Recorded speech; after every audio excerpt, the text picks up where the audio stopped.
Good evening. Would like to welcome all of you to Yellowbird Lifeways and Medicine Wheel Model for a special program that we have. We were on last night, we're on again tonight, and we just want to thank all of you for joining us. My name is Lynette Tubles, Duenya Kiapiwi, Scouts the Way Woman. I'm coming to you live from Lame Deer, Montana, in southeastern Montana. And this is our second night of our storytelling program, a special called A Warrior's Journey. And we're featuring Phillip Whiteman Jr. and all of his many talents.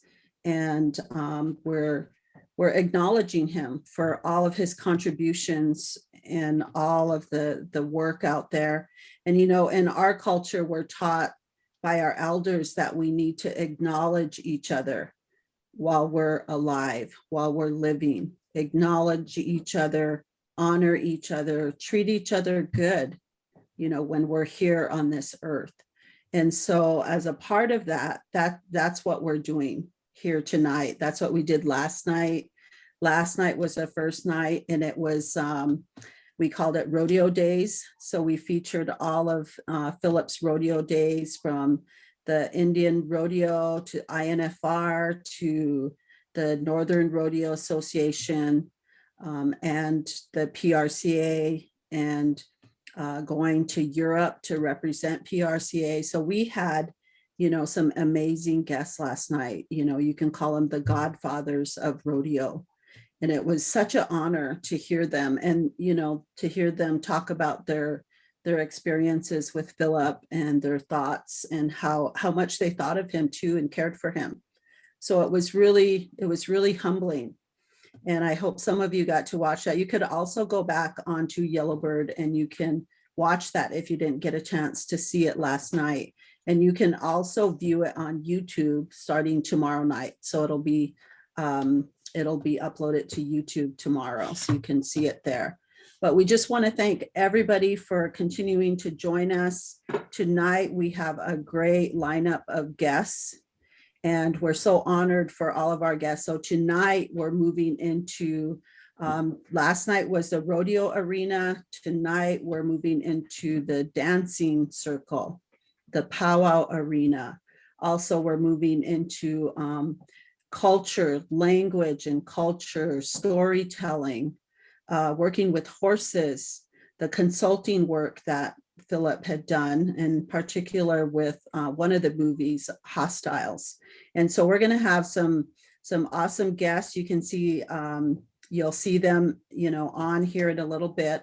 So we want to encourage you to let us know where you're joining us from, to share with your family and friends. If you have any comments, feel free to write them in the comment section. So tonight I am going to turn this over to our facilitator and our announcer, our host, and he's going to be sharing throughout the whole program tonight. And I will be on and off throughout the program as well. But I just want to thank all of you for joining us. And I'm going to call upon Reuben Littlehead. He is Northern Cheyenne, and he's one of our relatives, our little brother. He currently lives, I believe, in Lawrence, Kansas, but I think he's also coaching at Bacone College in Oklahoma. And so, you know, Reuben, all of you out there know Reuben. If you're in the powwow circle, he's announced all throughout this country and throughout Canada. He's also a consultant. He speaks all over. He speaks to youth. He's come on our Fort Robinson Outbreak spiritual run and talked with our kids, uplifted our kids, you know, helped facilitate our 400-mile run. So we're real thankful. He's a father, and he has some amazing children, and his children, he's done a real good job with them. You know, he has two sons. They're both in college. They're both playing basketball as well, and just really good role models. So thank you, Reuben, for agreeing to help us out tonight. Thank you, Lynette. Lamialo Wopila, thank you for those words and that awesome introduction. We're going to get started, and you know, like Lynette said, my name is Reuben Littlehead Senior. Sometimes I forget to add the senior part too, because my second son is junior, and my first son is Xavier, and he's Sonny. So real Indian ways. I got a Sonny and a junior, so that's old ways. But yeah, so starting off here, Mitkonis na nehon, Mitkonis na shave na tista sutta na munhayan na woho have the Morning Star people.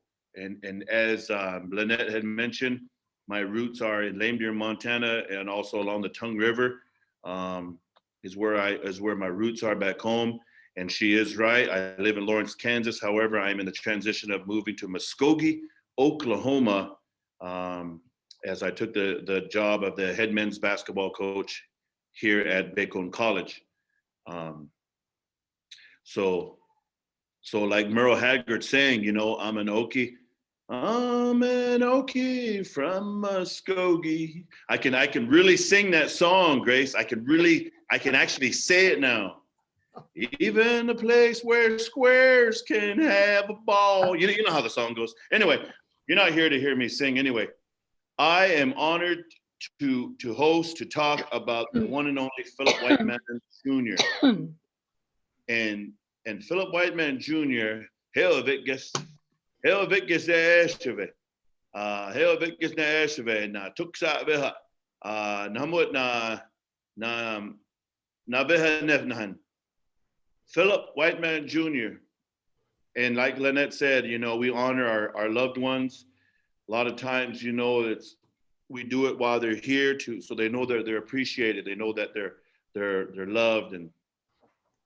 But you know, I just wanted to introduce myself and thank Lynette and Phillip for thinking of me to host tonight, to introduce a awesome lineup of guest speakers. But you know, as we do anywhere in Indian country, anywhere in U.S. and Canada, First Nations people, we start with prayer. And tonight, it gives me a great honor to introduce another good friend of mine. I call her my auntie, my grandma, my mom. I call her my professor. I call her the Nishke'e in Cheyenne. And same time, by way of Weatherford, Oklahoma, by way of the Southern Cheyenne, it gives me a great honor to introduce you to Miss Dr. Henrietta Mann to render our opening prayer. Yeah, ish, Reuben. No. Not to say hon. It's a pivot, it's a pivot dog. No, it does say pivot dog. It is an honor to be asked to give the prayer for this very special person called Hilary Vickis. And I want to make sure that I give the right kind of respect to the fact that he is a Cheyenne chief and a member of the Council of 44 Peace Chiefs of our nations, and to thank him for the great work that he has done, and will continue to do for the Cheyenne Nation and for all the peoples of the world, and his work in making sure that we never forget who we are, from where we come, and always remember the kind of inheritance that we have in terms of our language, our dancing traditions, our special talents that we all carry, and remember that we as Cheyennes are the like-hearted people, the hearted alike people who think with both the heart and the mind. So I will offer a prayer in my language this evening, as our elders say, Ma'il, the great one, the everywhere spirit, hears us when we speak our own language. And I am so privileged to be able to do that for this wonderful gathering, and ask that it'll be good and all of you be blessed with long life, good health, and a wonderful journey, a continued journey on this earth. Hana, hana, hana, hana mahel. Motsi eyoi. Nefstane wo mahel. Ne mamoti matim hititia daef. Na ne e anon shivatis ne da monster. Na ne da awa e neil de what stani hevit de amadanin.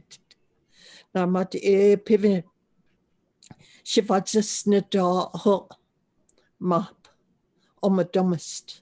Na ho est. De vit she what stani hevit. Na ma hea zinot kite. Jimeot what stani hevis na amadaninist. Jimhanit taititia ho if na ham Hawaii. Hititia ne oh not doft. Na in shvatamina. Nita histan hill. Ze what stani hevif titil man ha. Na ve timinana nita na wo histana nil. Na what stani manil. Might ze hita eltsif stadach. Puffstana wist to die before it done. Na zita ze mana is hitatia tana. Hitatia da if here with it gis. Na hit ze ve timas lanet. Na zita ze is ze Reuben na mata jimani swift zitil ze amoni yort. Grace, Janelle, Scott. Na mata Nikki and Mo. Na mat ze ma nista moni sitia ze hapo hene eno tito ze hapo hene eno mawas he was tani hevis tito here with it guess eve atame na ze manis khweft a dakh to die ho ha shall me till hit seal ho if to die pivo motaya now to die pivo me still to die pivis tum still, to die pivis shavatum still. Na eve timanan nita hapot e a Mr. Waft. Na a dachmacht. Na ha na wamata je shada el his ma haxil na damai. Na mat el na het danil. Na mat se his sonne na xawa his sonne. Na mitshawatsi he. Na mati gashkania na had done gashkania. Jam hanis quifs, Kama what's Daniel. Na to tista sudaya of Mrs. Sania na have had Daniel. Ni e anhavi homenan, a dachon utshin on past on a west. Don't know to die ho ha is shall Mr. Wa had sell to die pivam. To die pivanet done of on the mahion if what's done heavest. To die pivest or motat na mahil attack. Ne eve atiminan. Na war has done a nail. Na what's done him a nail. Nita has done hill.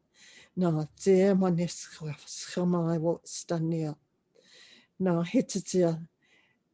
Just to say asta e taft. To die ma pivot. A duck. Na duck a die pivot me hots. Die pivot. Ho ha is shell me mit shell ho if. Na evi optimin and it's ma e home ties. Zima e on a wetness. Zima e shish and I sana and maya. Till hard to ma hit to ma hill e pivot optimin. Na a duxy. Zit on a war has stood e honey ochina.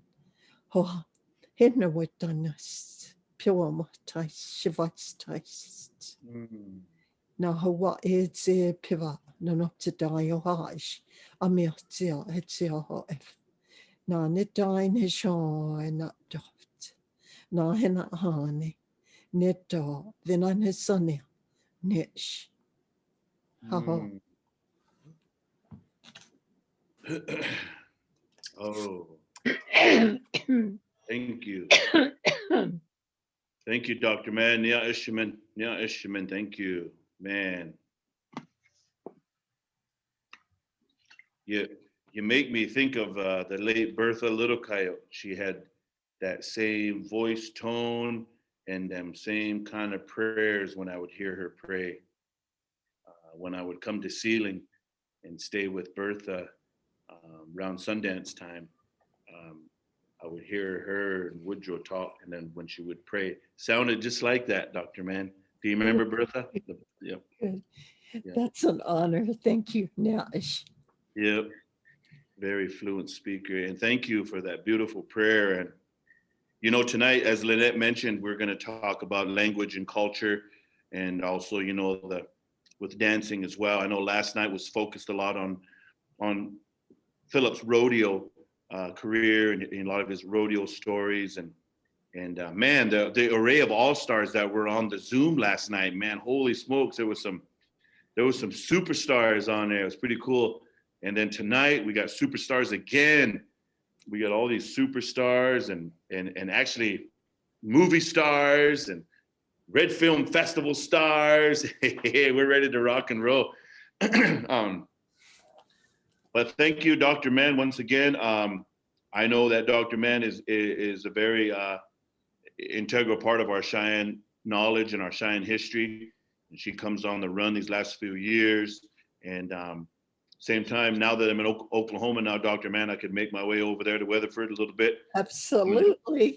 And hang out. And, yes. You come visit too. And we could share stories about Philip, but not on Zoom, so nobody else can hear. Just me and you. Yeah. His ears are going to be burning up. Yeah, it's just in this door. Now here Vickers, hoa henna head. Nah. Hey, see what happens when I say something about Philip, them dogs start going right on. Oh, skiss, man. But you know, tonight, as we move along here, like Lynette welcomed all of our visitors that are online, all of our tune in. You know, let us know where you're from. Feel free to share. Feel free to tag and share with friends. Tonight's a very special honoring, and you know, Philip Whiteman, he's a man of many talents. He's a man of many talents, wears many hats, and you know, being a chief of our people, we talk about leadership, and we talk about leading from the back, from the rear to the front, from the bottom to the top, and a lot of that holds true in a lot of these stories, in the connections that he has with some of our guests tonight. And just real quickly before I introduce our first guest, you know, over the last probably 10 years now, I've gotten the chance to spend a lot more time with Philip. I've gotten a lot more time to learn from Philip, especially language, ceremony, you know, pipe ceremony, and then of course sweat. You know, we're always building sweat, and me and my sons, you know, we look forward to sweating with Philip when we get back home, and enjoy sitting in there, and you know, it's about prayer. But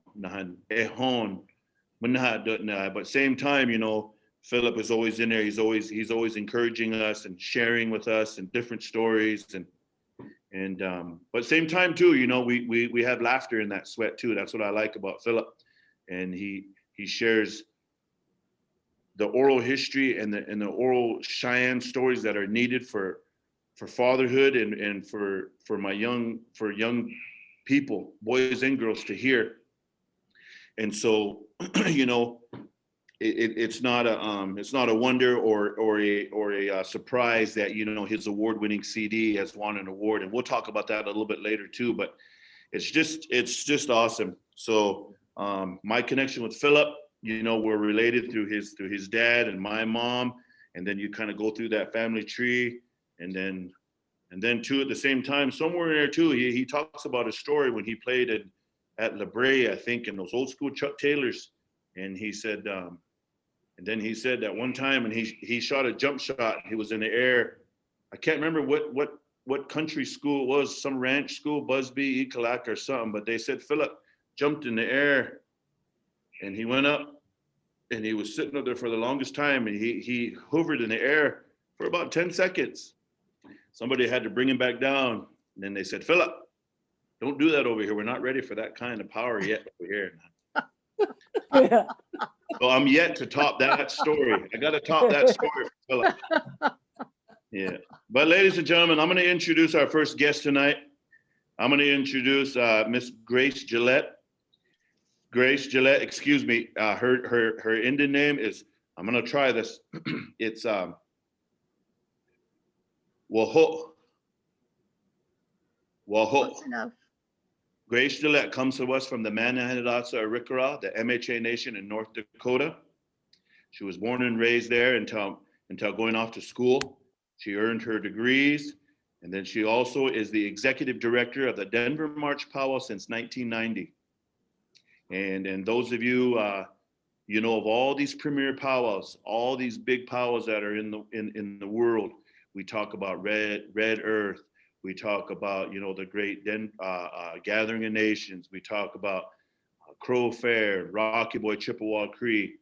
But one of the powwows that kicks things off in March, usually the third or fourth weekend in March, at the Denver Coliseum in the Mile High of Denver, Colorado, is coordinated and put together by the mind and the beautiful mind and the works of Miss Grace Gillette and her crew. So ladies and gentlemen, without further ado, I give you Grace Gillette. Thank you, Reuben. As you said, my name is Swaho. I'm the youngest daughter of Shwiao and Sanishtaga of the Sucknish people. And although I live in Denver, I do come from the Sucknish. And it is customary in our tribe. Although I'm an elder myself, I need to ask Dr. Mann and other elders watching to excuse me for speaking in front of you because you know so much more than I do. Oh, And my history with Phillip goes way back. I think the first time I saw him, he was probably 5 or 6 years old. Back in the early 60s, you didn't see very many children in the dance arena in full outfits. They were just, you know, usually dance on the outside. In this picture you're seeing, my nephew Milo, Gillette Chase, is on the right and Phillip is on the left.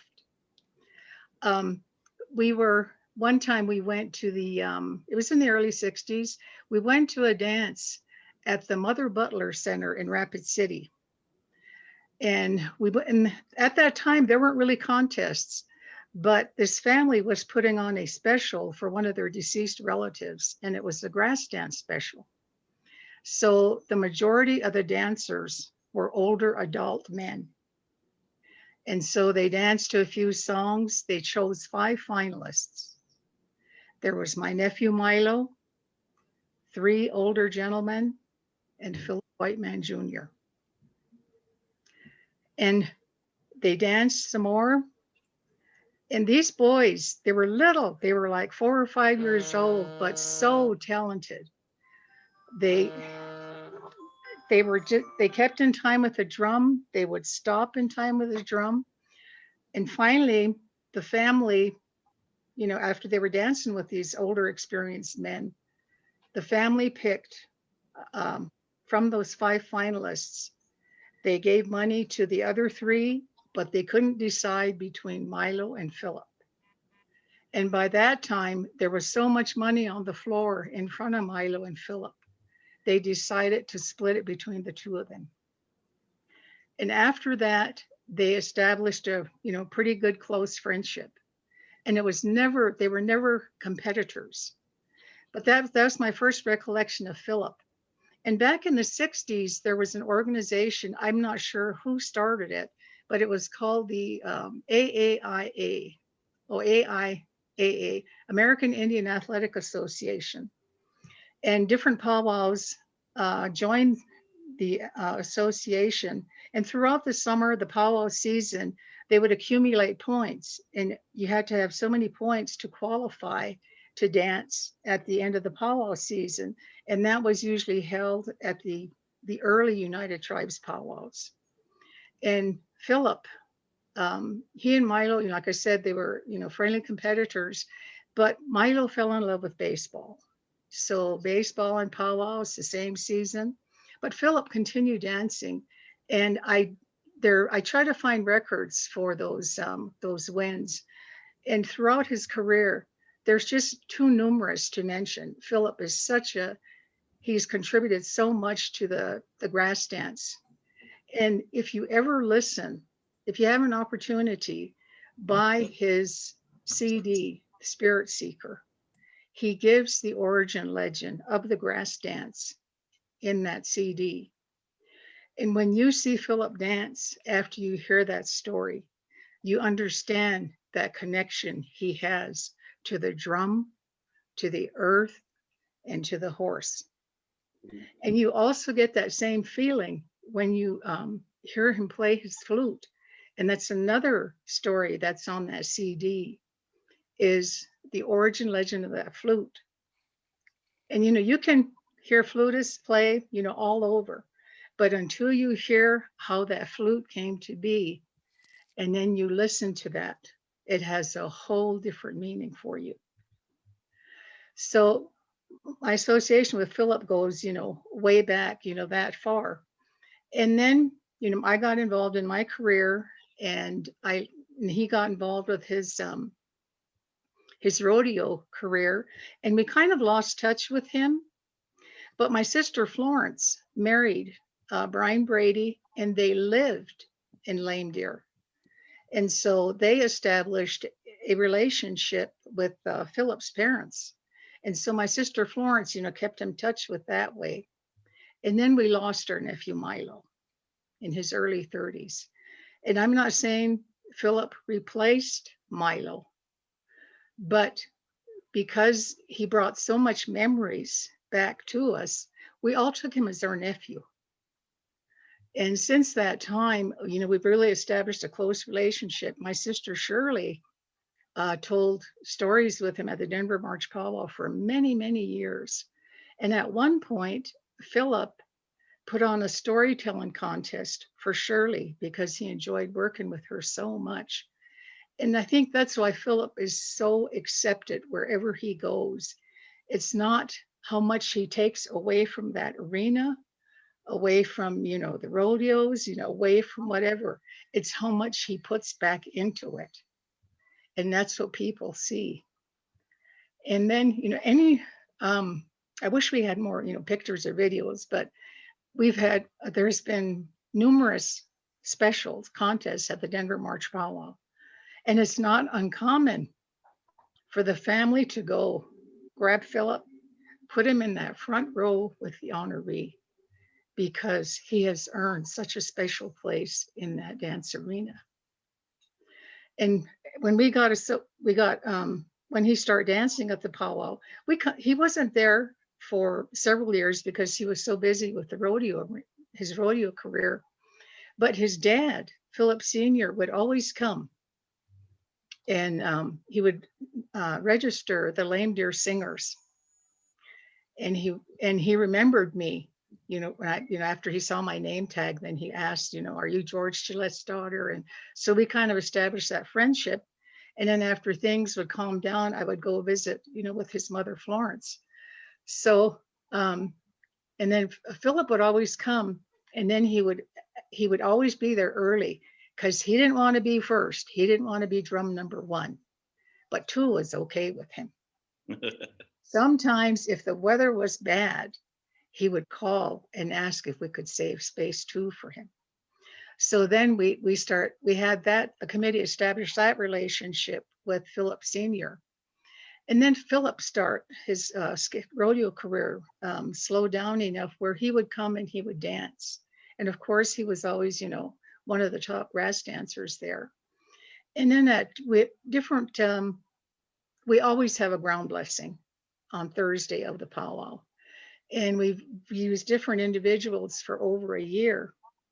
And we had Phillip do it one year. And he did a really, really good job for us. And, everyone was very comfortable with him doing it. Excuse me. And then the next year, he didn't think he could come. So I asked John Brady, Pancho Brady, if he would do it. But Phillip was able to come and do it. So they did it together. And it was really something to see. And it kind of made me feel good, because that's what the powwow, that's one of the things that keeps our culture alive. There were the dads sitting over there, and their sons were in front, praying for the people, praying for the safety of everyone, for goodwill. And, that's what it's all about. And so he started doing that for us. And then probably in the early 90s, the committee wanted to expand the Denver March Powwow to include more educational things. And so committee talked about it and decided that maybe it would be good to add storytelling to the event. And so, we searched around, and Phillip's name kept coming up. And so since, I knew who he was in that, we asked him to come. And gosh, that was probably 15, 20 years ago. And then later, I think it was in 2015, we started to expand that role as far as providing more education to the natives and to the non-natives. We decided we start kicking around doing workshops before the powwow. And it was just a natural transition to pull in Phillip and Lynette. And then one of our MCs, Chris Eaglehawk, he's also a tribal consultant. And so we started doing the workshops in 2016. And it was really interesting. That first year, it wasn't that well attended. But the second year, we got the advertisement out there more, and they focused more on the medicine wheel model, with the horses. Don't you know, we had 3 people register from Australia just to come and hear Phillip. And it was just, it made us feel good that, we reached that far across. And, Phillip was, just what he knows, wants to share his knowledge, that people would come and be accepting of that. And so, and then over the years at different areas, I've been able to sit in on a few sessions. And, they've all been really educational for me. And one year when my granddaughter Larissa at our church, Atonement Lutheran Church, the 9th grade confirmation class, they go on what they call immersion trips. They immerse themselves in another culture for a week. And they usually go to different places in Africa, in India, in Mexico. But since, we're natives, we 2 years before that, we took the freshman class to the Wind River Reservation, and Chico Hermeni Horses hosted us. And so I talked with Phillip and introduced him to the pastors at the church. And so they, came up with a plan. So we were able to go to take in the full week of the medicine wheel model. And originally scheduled, there were 6 girls, but at the end, 2 of them dropped out. Larissa's familiar with her traditional ways, but I tell you, the non-natives that went, they were so amazed at what they learned from Phillip. They were better people for attending. Some of them, a couple of them were having trouble with their family, but when he goes into that, and we were fortunate that Sioux Boy was still alive, his horse. And just watching Phillip work with Sioux Boy, and how to approach another living being. No one had ever talked to them like that before. And his other teaching about the mirror image, what you put out there is what you get back. Yep. And I think for me too, I learned a lot, and for the girls too, the different colors in the medicine wheel, it represents the seasons, it represents the directions, it represents the stages in life. And I tell you what, for years, I had trouble stepping from that adulthood into being an elder. But just listening to him And, listening to, their Pastor Dale was with us, and, he completely understood what Philip was saying, but I was still me. I was still kind of waffling, but I've stepped into my role as an elder. But I think what probably stuck in all of our minds the most was, it was Wednesday night. They were going into a sweat. Granted, those girls were scared. They had no idea what a sweat lodge was. And it kind of made me laugh last night to hear all those professional cowboys. Here they were talking about going into a sweat with Phillip too. If you're ever around Phillip, you're going to end up in a sweat. But you couldn't have painted a more perfect picture. We went to his dad's house, and then we walked away from the house, and the girls sat around in a circle. And while the rocks were heating, he told us stories. And I tell you what, that the smell of those pines from the mountains right there, the moon was full and the plains were just moonlit. You couldn't ask for a more perfect evening.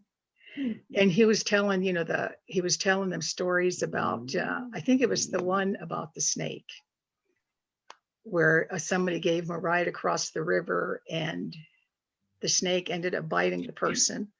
And, the life lesson was, you knew what kind of person I was when you, entered, when you start doing things with me. You should have known better. And if he had time to tell, probably, I would say 7 or 8 stories. But I would really encourage anyone who's listening, or any of the other participants, to listen to his Spirit Seeker CD. There are so many good life lesson stories in there. And he took us to so many different places. I don't know if I should be telling this publicly, but Medicine Rock was one of them. And while you're up there, he explains everything in the surrounding area. He's very connected to nature. Yep. And then part of that, the historical place, is you're overlooking, I think it's the greasy grass where the encampment was when Custer and his troops came to attack them. But these girls, they learned the other side of what they've been seeing in history books all their lives. Right. So now moving forward, they could see the other side to that. Yep. So it was just really, I wish I had more time. I think I'm probably going over my time as it is, but it was just a great experience for them. And that week ended with the 4th of July celebration was that weekend. Right. So we were able to take in a powwow, and we still, what was really nice, and I've got ahead of myself, but when we got there, they had to put up their own teepee to sleep in. Nice. Thought that was the greatest thing ever. Oh. But he just, not one time did those girls feel uncomfortable. There was, they saw Phillip and Lynette as teachers, and they were just like sponges. They just absorbed everything that Phillip had to teach them. So, shall I just tell one more Grace, story? No, I was going to prompt you with some questions, but you do such an awesome job. You're a storyteller yourself.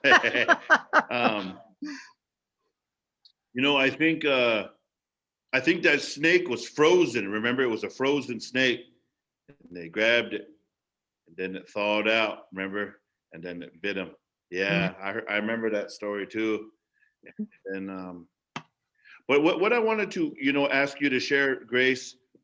At Denver March, I know that there's powwows, back home on the res, like our 4th of July powwow, like the Mandaree celebration in Mandaree, White Shield, and Fort Hall, Shoshone Bannock Festival, all these outdoor tribal powwows.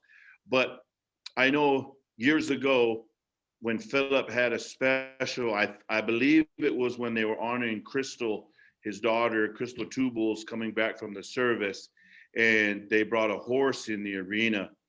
And a lot of times that's not very common to see, but, you know, being a horseman as Phillip was, and to bring the horse in there, a decorated horse inside a commercial building like the Coliseum. Can you share a little bit about how that's special, and share a little bit about that time when he brought the horse in? That wasn't the only time. I think that was maybe the third or fourth time Phillip has done that. But the value of the horse is different with all the tribes. But with Phillip, it has a whole, whole different meaning, a whole different, there's a whole different respect. I think probably the best term that's would fit him, it would be a horse whisperer.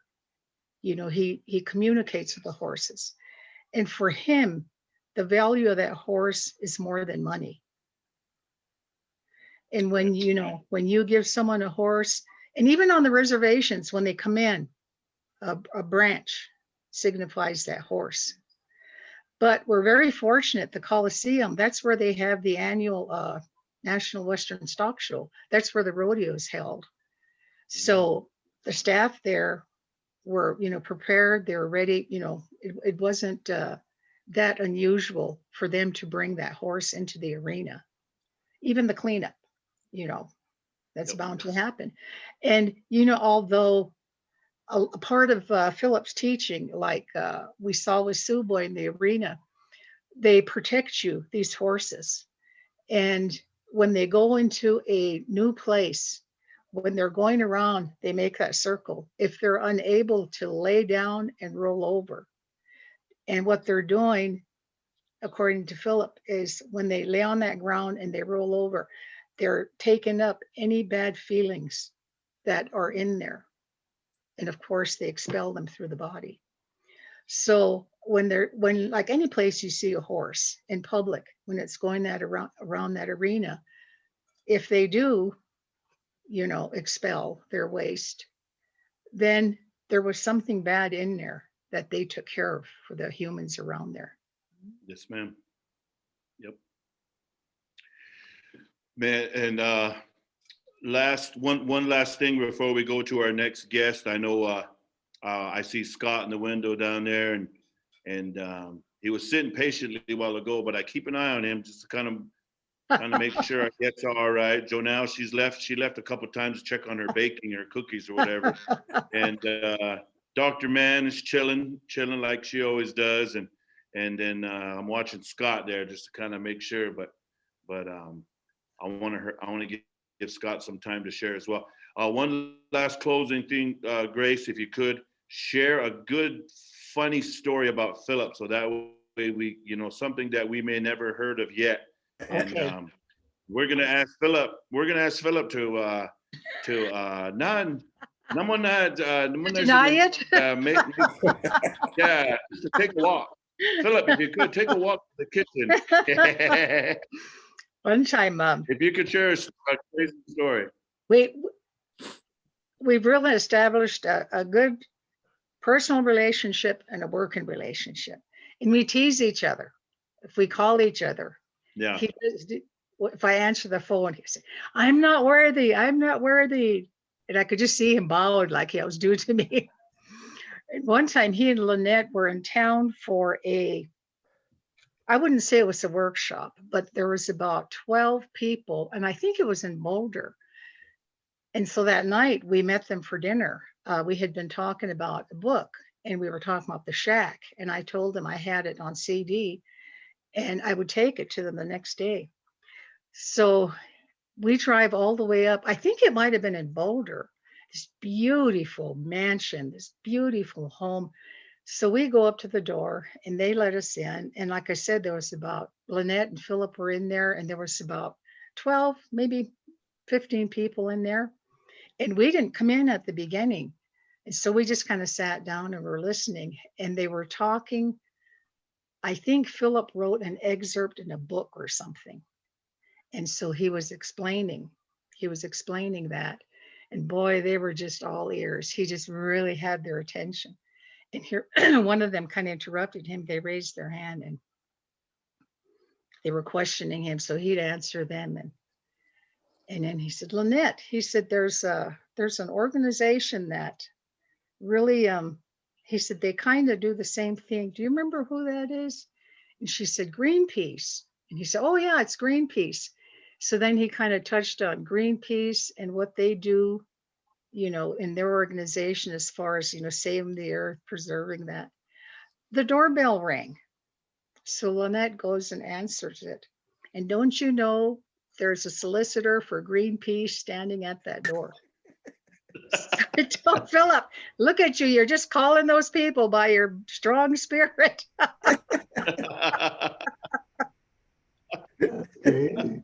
Look at him, he won't look at the camera. I know. You won't even look up. Oh man, Well, thank you, Grace, and thank you for sharing tonight. I know that I lost track of time too. I think I was supposed to be actually watching the time frame here too, and moderating and facilitating this thing, and I'm kind of not doing my job right now. But thank you, Grace. Thank you, Mads Gidads. Thank you for sharing. We're gonna move right to the next speaker tonight. We're gonna move our next guest, and he's no stranger to the powwow arena as well. He's no stranger to horses and cattle and long Texas steer horns. And he comes to us from the great state of Texas. Congratulations to the Baylor Bears, by the way. And he comes to us from the Ysleta Pueblo people. He has a Lakota name, and he has a Cheyenne name, and he has an American name. American name is Scott Evans, ladies and gentlemen, and he's a champion traditional dancer. And really, he's just a traditional dancer, but I threw champion in front of there because one day I'm going to get some quill work from him. So I'm going to go ahead and call him a champion. So that way, the whole thousands of people on here right now, they can hear it from, wow, Reuben Littlehead called Scott a champion. So there it is, Scott. That quilled breastplate in the front, that quilled vest, that maybe that kind of Right on. sufficed it. Right on. Ladies and gentlemen, Mr. Scott Evans. Right on, Reuben. It's on the way. We'll package that thing up and ship it off to you at Bacon. Yahoo!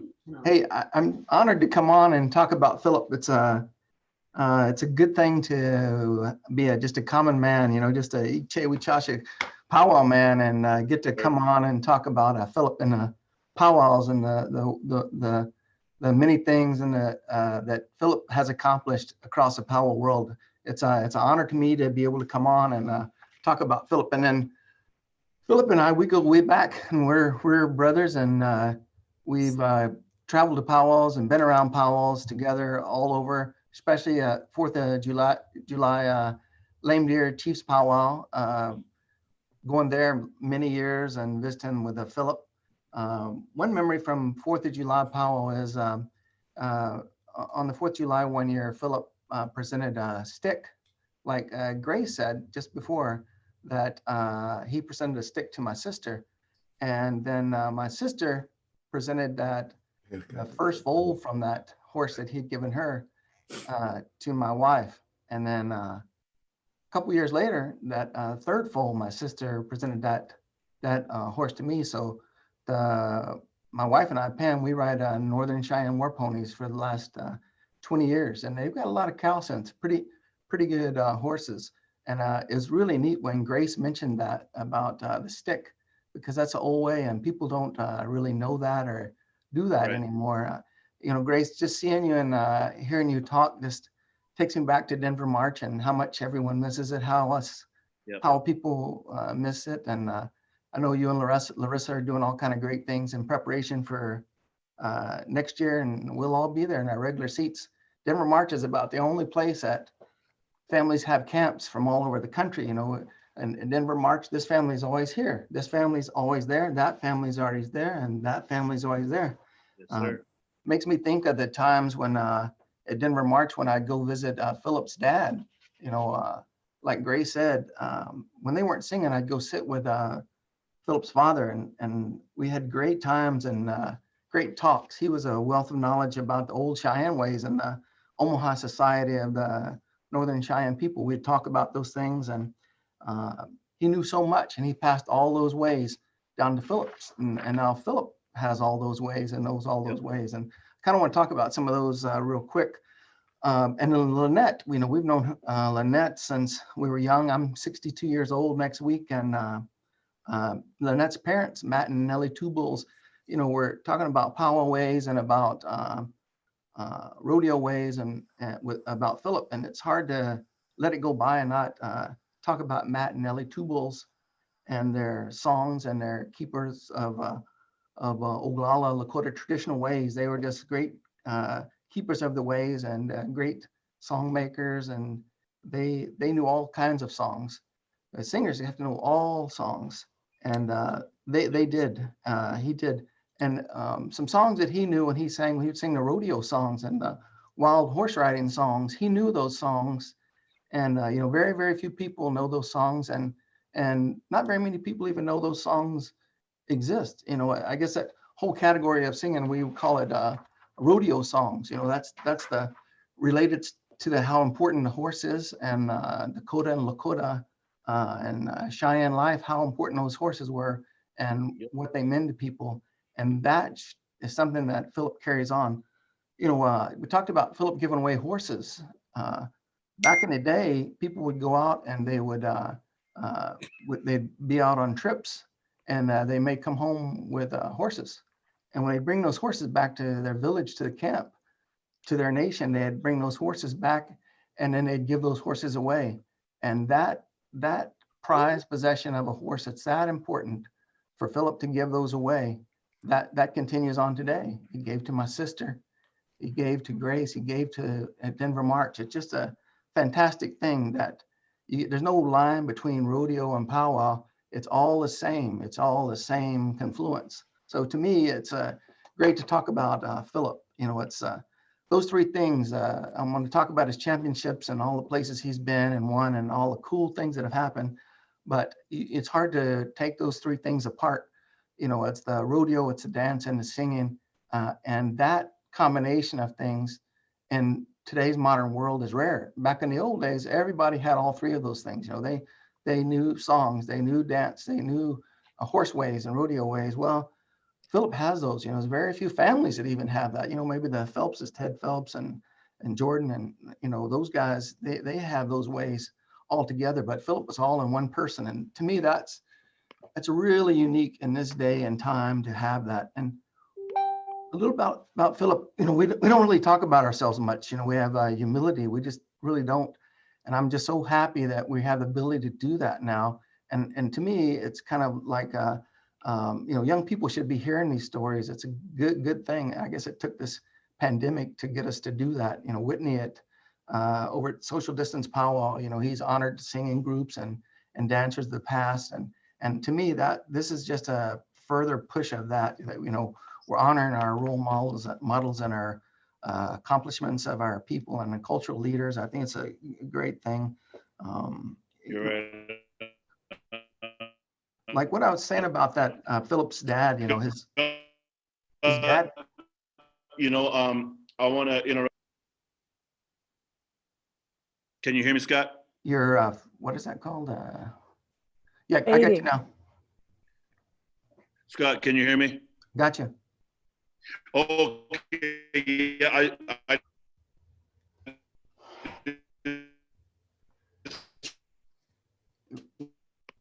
Is anybody hearing Reuben, or is it? No. Reuben, you're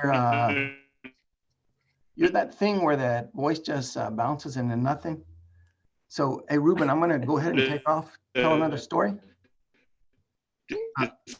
Kind of move along there. I know you got a lot of things like storytelling and listening to, and all the good stories that. Oh, geez.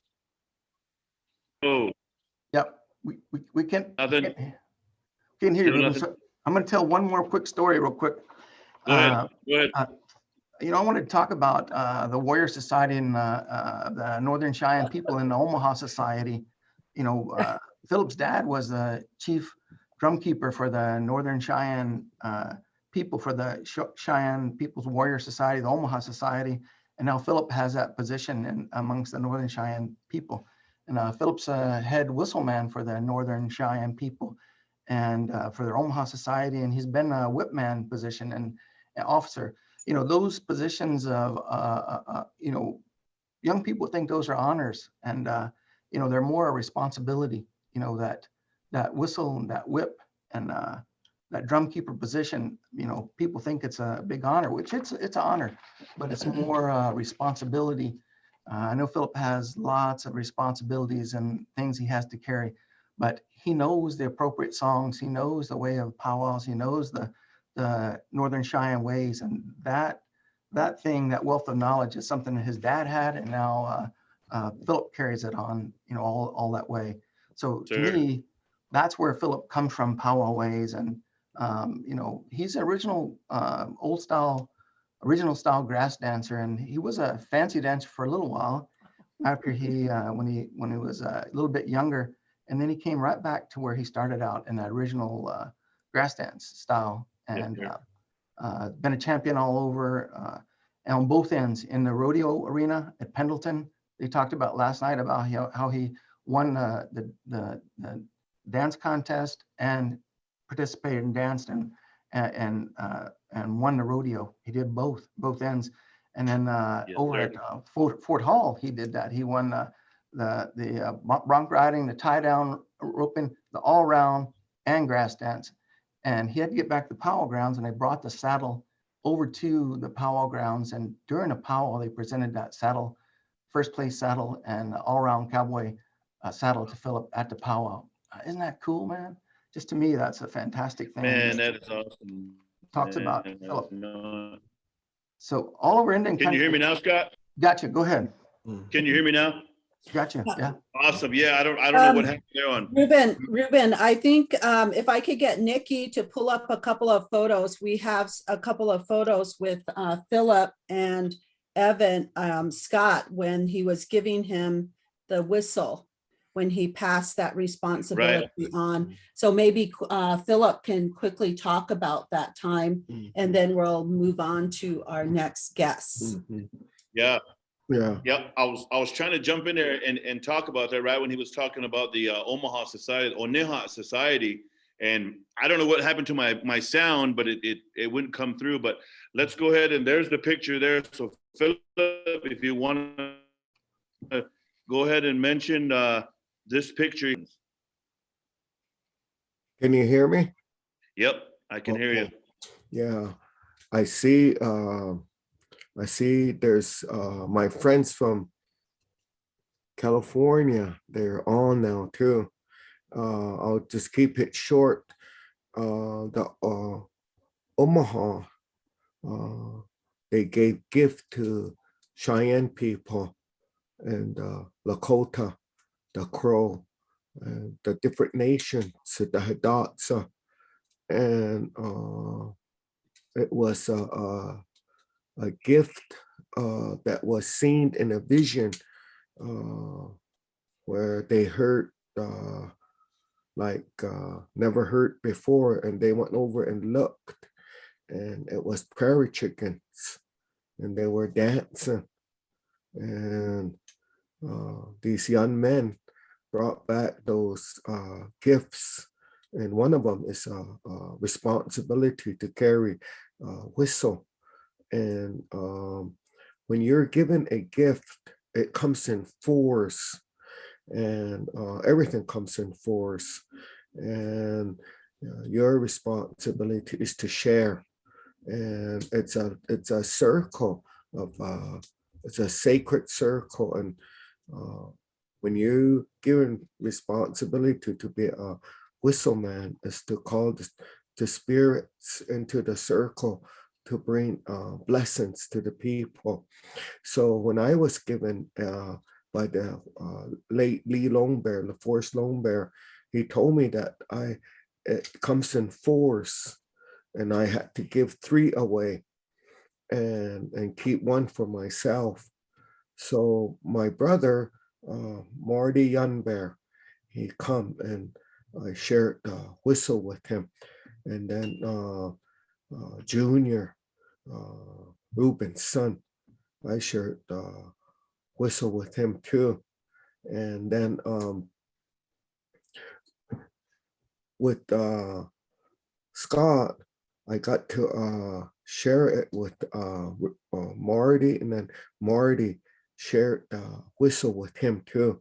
So it's like a connection, it grows.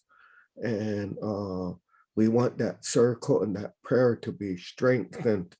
And it's a big responsibility. And I'm glad that Scott shares that responsibility with us. Yeah. Sir, you know, I know there was a good segment there that I was trying to jump in, and like I said, my mute was off, and then part of being a facilitator moderator, I'm gonna stick to the schedule that was given to me, but I really want to thank Scott for sharing some of the history, some of the stories behind Phillip. I'm going to come back to you, Scott, and I'm going to ask each one of my guests to share a good, crazy, funny story about Phillip, because tonight we're honoring him, but at the same time, you know, he does a lot for the people, but he's a humble man, just like Scott. Ikche Washasha, they say, and then in Cheyenne, it's Muna Hitan Goldmots, maybe somewhere around there. I'm not sure. But we are joined tonight with some relatives out there in LA, I believe, out in California. Mr. Roy Cochran is with us here, as well as Scott Cooper.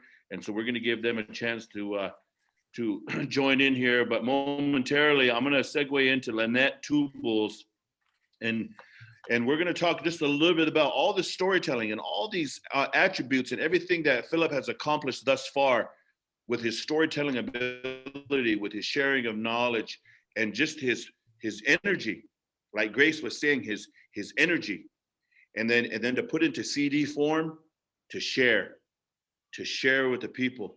And I'm going to go ahead and ask Lynette to kind of go ahead and explain a little bit about the award that was given for the First People Celebration, Jennifer Easton Community Spirit Award, and what year that took place. And it was the Spirit Seeker CD, I believe, right? Wonot Stadan. First People Celebrate. So if you could, Lynette, if you want to share just a little bit about when that award was presented and the year of that CD. Yeah, this photo, both Phillip and I were awarded the First Peoples Fund Community Spirit Award. And Phillip, he has been a First Peoples Fund recipient for numerous times, and a First Peoples Fund Fellow, they call it. And that's how he created his CD, Spirit Seeker, that Grace was talking about, and also his DVD, The Medicine Wheel Model to Natural Horsemanship. And so they provided a lot of opportunities for Phillip to really grow and expand his business. And so that was that photo. There's also another photo that's, I believe that should be on there, Nikki, our behind the scenes people here. You know, a lot of the work that we do really involves our community and keeping culture and language alive. And this photo right here was in our community. This was at the Northern Cheyenne Chiefs Powwow that we had several years ago during the 4th of July weekend. And at that time, we brought back this custom, or Phillip did, and some of the chiefs came together, and this, maybe he can talk a little bit about this. I think it would be good if he shared about this photo and the significance and what it means. With the Cheyenne people, well, we don't believe in equal rights, and the male and female, we're not patriarch or matriarch, and we believe that the woman is the foundation of a nation, and a nation isn't down unless the woman's hearts are down on the ground. And the chiefmanship was brought to us by a young girl, and then another set of chiefs was brought to us by Sweet Medicine after he formed societies. And the bonnet dance, what it represents, it reminds each and every one of us, both male and female, that we have a responsibility to the circle, and that we're not talking about a righteous circle, but a loving and forgiving and merciful empathy circle. And that's the gift that female has. And so we select these young ladies here to remind us of that. And because of, historical trauma and the assimilation and the genocide of our people. And I think it's real important. We might not be perfect, but these ways and the pureness of our young females and our children, we have something to strive for and live towards, because one of the challenges that we face is the number one management tool in our institutes. It's called shame. And then when you grow up in 400 years of oppression and genocide and historical trauma and all the different belief systems that attack who we are, and it distorts us. And so we tell stories and we perform the bonnet dance, we perform the pot dance, we perform different kind of stories that pertain to animals. Animals, they have a gift and they're closer to Mother Earth, and they're there to remind us that we're spirits and we're all connected. And animals, when the Creator gave the original gifts to life, the original instructions, they still follow them. But us guys, we've forgotten it. We've forgotten who we are and what our purpose and reason. So these stories and these dances and these regalias and the purpose and reason is to not to judge, it's not to compete, but it's to cooperate and be merciful and compassionate. And even then too, chiefs, they get criticized for not being merciful enough and not being compassionate enough. And so that's what these songs and dances are real important. Thank you. Ooh. Yeah, so that just shows those couple of photos just kind of show some of the responsibility really that we have as Phillip being, one of the traditional chiefs in our community. Right. And so the work is really diverse. And I think that we've had so much opportunity. Creator blessed Phillip with so many talents and so many gifts. And together, we've been given so many opportunities to go and travel to many different places. And one of, this is leading into our next guest. And one of the things that we were blessed to participate in, and Phillip in particular, he was hired as one of the consultants for this movie Hostiles. And it was a powerful movie, and we really had the opportunity to bring it here to our community in Billings and to have all of our community and all of our young people come and watch this show. And there was a powerful message behind it. And so next I want to acknowledge our two guests that are online. And one, he's currently on the East Coast, so we're keeping him up. But we want to really say thank you for participating, and that is Scott Cooper, and he is on the program, and also Rory Cochran. And Scott Cooper is a producer, a director.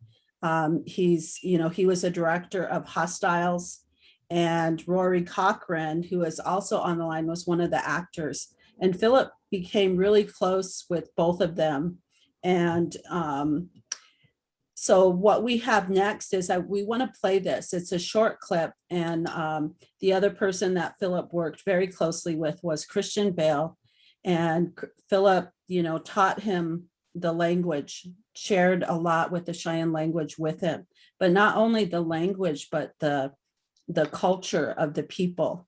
And so Christian sent this video, this clip to us, and allowed us to share it with all of you. So we want to just share that with you.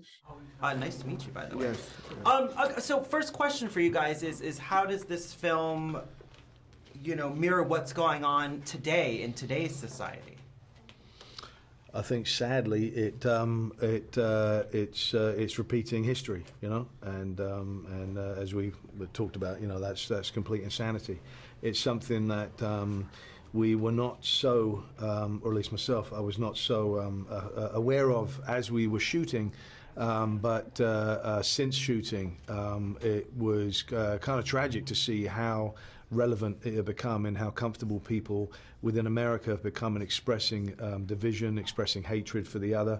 And we've been here before, and to repeat those same mistakes, is complete lunacy. What do we have to do to not repeat the same mistakes? Well, Creator does not exist in two-ness. Creator only exists in oneness. So we're in a perfect place when things are shattered to return back to oneness. We have to use common sense as we return back to spirit. How do you find oneness in this kind of chaotic, even in your own world, you're traveling, you're working, how do you find personal oneness? It's moment to moment, isn't it? It's so easy to blame others. It's so easy to resort to anger, to frustration. That's always the easiest. Those are the easiest emotions. It takes more experience, it takes more heart, it takes more love to have a moment by moment appreciation of people around you. I've found personally, people shouldn't have to have this, but I've found that fatherhood has helped me a great deal with that. And this story is all about that. It's all about how do you have someone who's as battle hardened and full of hatred and full of bigotry as the character I'm playing in Blocker. How do you have such a man return, and how do you turn off that hatred? How do you turn off that fight without rendering his friends' deaths and brothers in arms' deaths meaningless?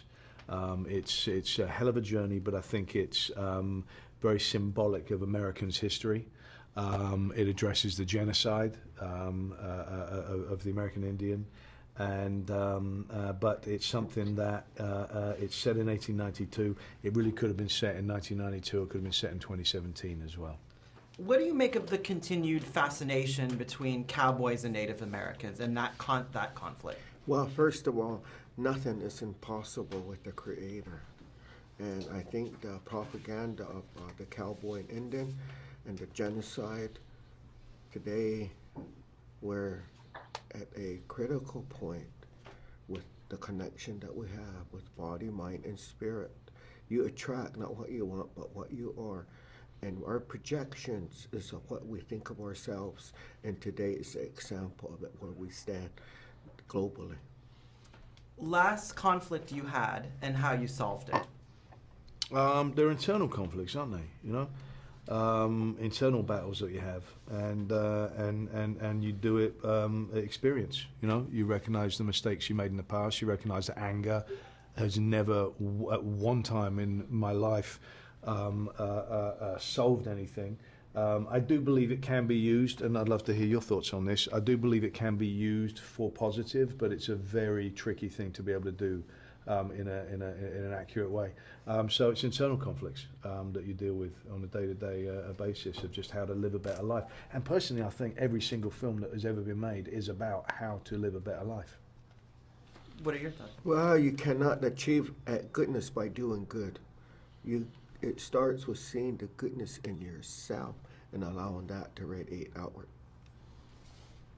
He said, what do you think? Can anger ever be used for positive? You can use anger as a weapon, but it'll never defeat love.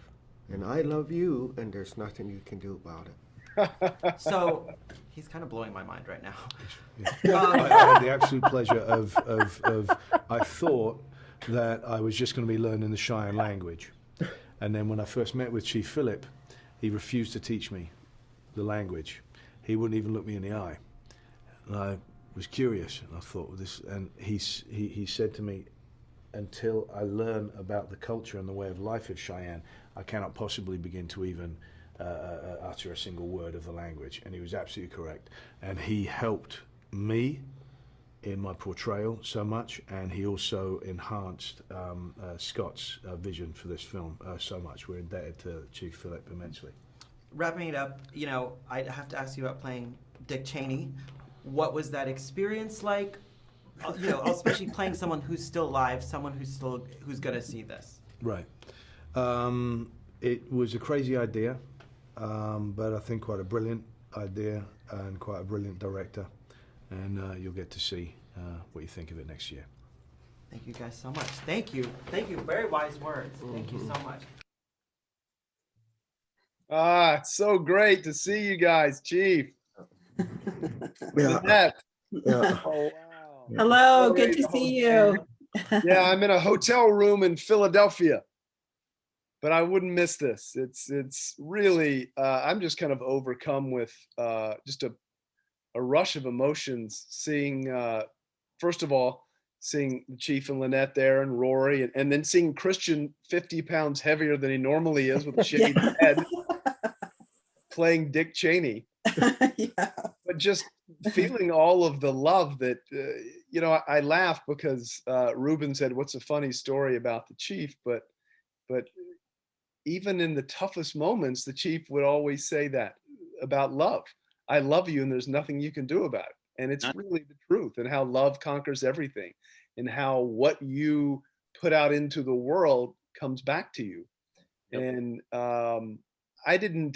I mean, look, I made the film for a number of reasons. I think, and I've said this publicly, to which I think inflamed a lot of people, and I'm happy that it did, because it's the truth, that America is founded upon genocide and slavery. And the indigenous peoples of this continent have faced 500 years of genocide and dislocation and variations of physical and mental and emotional and spiritual violence. And I literally think about it every day, and telling stories of Native struggles and their strength for me has been kind of and I hope for others, at least through my film, and certainly through Phillip, through what you do, is a catalyst for unity and kind of generational healing and personal growth, because, you know, each of us has an evolving story which only we can tell. And if there's anything that you imparted on the film, which was a lot, it was that we each have our own story. And it's the story that we choose to tell. And I chose, along with Rory here, who's one of our great actors, I chose to tell a story about how a man, Christian Bale, how his character, who's so embittered and filled with so much hate and anger and rage toward Native Americans, because that's what the United States government indoctrinated into him, that over the course of this journey leading you back to Montana, into the homelands of the Northern Cheyenne, does he understand who you really are and how important the Native Americans are to Americans? So for me to make that film, it was really as a reminder to people who have read a whitewashed historical document in their grade schools and their middle schools and their high schools that isn't telling the truth. And then, if I can only add, when I came to visit you and the reservation, it was just a moment that was difficult for me, thinking about everything that Native Americans have gone through the entire country since the Europeans colonized it. And it's something that I'll have to live with for the rest of my life. And then, of course, that particular day was really powerful for me. And I just think that, you know, Chief, you and Lynette, and this whole experience has changed my life for the better. And I'm so grateful that I met you, and that you brought so much to the film and have enriched my life and educated me. And the film that I made right after also deals with the colonization of Native Americans. So it was really important for me. Thank you. You want to talk about those photos? Mhm. So some of the photos that we have here are when they came to our homelands here, and we had the premiere in Billings. So this is a picture of the theater and all of the people that came from our community to watch the premiere of Hostiles there. So Yeah, you can really see there's, powerful moment for me and yeah. some of the elders and some of the youth. It was really touching. Yeah, and we had just finished our Fort Robinson Outbreak spiritual run, which is a run that, you know, really retraces our ancestors' steps as they tried to make it home to Montana. And the journey of Hostiles, you know, is really very similar to the journey of the Northern Cheyenne people coming home to the North. And so these are just photos in our home. It shows how Scott and Rory and how they came into our home and, you know, just visited and really took time in the community. And we went to the Medicine Deer Rock, you know, a very special place. We prayed there. That's where that photo is. And then we also went to the high school.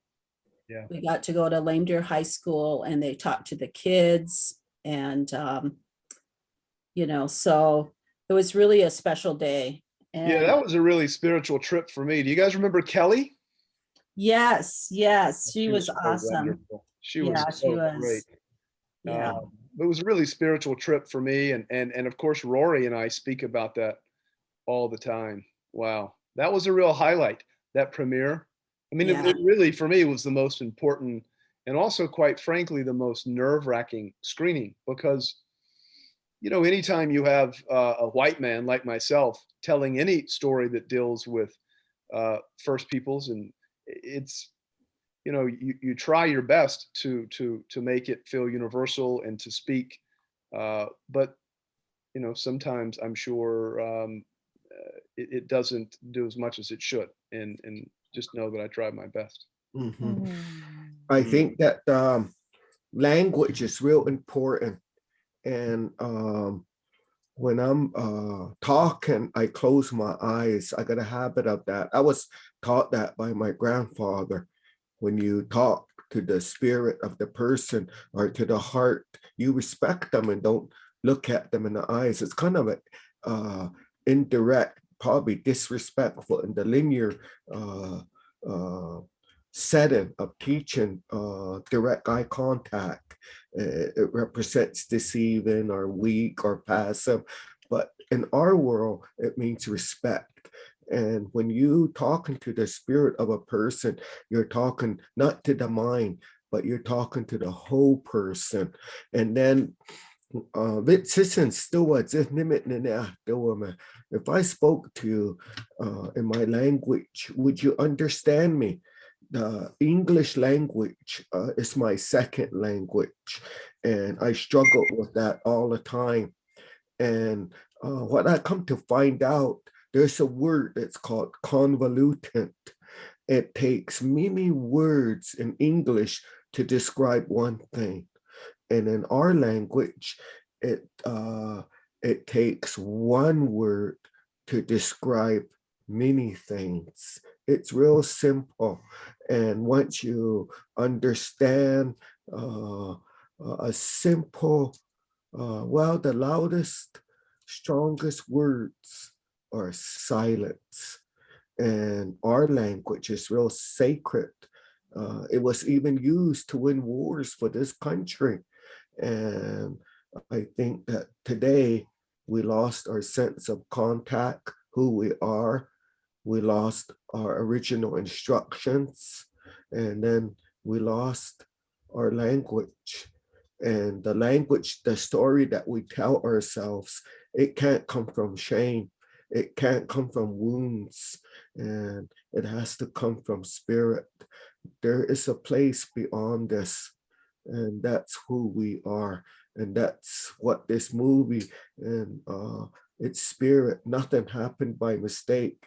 Everything was for a purpose and reason. And even tonight and last night, it's to help bring awareness to the humanity work that we're doing here on the Northern Cheyenne Reservation and Yellowbird, the nonprofit, and those nations that fought this country the hardest. are being impacted the hardest. And this COVID, it's a devastating, and we got it affected our culture, our language, our elders, and it got convoluted and contaminated because now the sickest will become the strongest in a dysfunctional environment, and that's worldwide. Mhm. Wow. Yeah, and I wanna, I'm real close to Rory. We call all the time. I call him my medicine man, and he, he helps me with my inflammation in my body. Last night we talked about bronchitis, and sometimes I can barely get up and walk. It takes me a few steps to lube up and loosen up, you know. And Grace was telling me, talking about my grass dance story, and so I have to lube up and get loosened up before I can even about 3-4 steps, you know. But Rory, he helps me. He has suggested and recommend different things for me, and it helps me. And both Tracy and Rory had a real special connection at the Medicine Deer Rock. There's a place there where I said, look, there's a hawk sitting there. Rory looked up and said, yeah, there is a hawk sitting there. And I said, no, it mimics a hawk. It's a petrified one. He said, no, there is a hawk sitting there. Here, the hawk just flew out of there. And then the next time they came, the horses all gathered, and they walked right up to him, and he was greeted by the horse's spirit. And I'm glad that he's here tonight. And man, I love you guys. Yeah. Oh. Hey, Rory. Hey, so the first time that I met Philip was obviously on the set of Hostiles in New Mexico, and Scott Cooper was saying, well, why don't you go say hi to Philip? He's the advisor for the Cheyenne stuff we're going to do. He's the chief of the Northern Cheyenne. Me being from New York City, I'd never met a Native American person, even though it's a huge melting pot. It's just that's seemingly the way America is now. It's very separated. Anyhow, I'm looking for chief, and I see this, what appears to me is as a shit-kicking cowboy. Guy's got cowboy boots on, Wranglers, a big belt buckle, you know, trucker hat. I'm going, this is the chief, you know. I'm not expecting him to be in this regalia, all that stuff, but I mean, he looked like, you know, he's one of those guys that has brass balls on the back of his truck, you know. He does. So anyway, he came into the trailer and then started talking about Custer, and you know how when they found him, they put potion in his ears so that he would listen in the next life. Wow. I mean, he got deep right away, and during the course of the movie, some strange things happened in a good way, spiritually, I mean, and we came up with this idea that my character never spoke Cheyenne, but there was a scene, and the great Scott Cooper with this big budget said, why don't we go ahead and shoot that scene? And, you know, these things cost money, it's time, it's lighting, it's crew. And just for him to say that was really wonderful. And then obviously I had to learn the Cheyenne for the scene.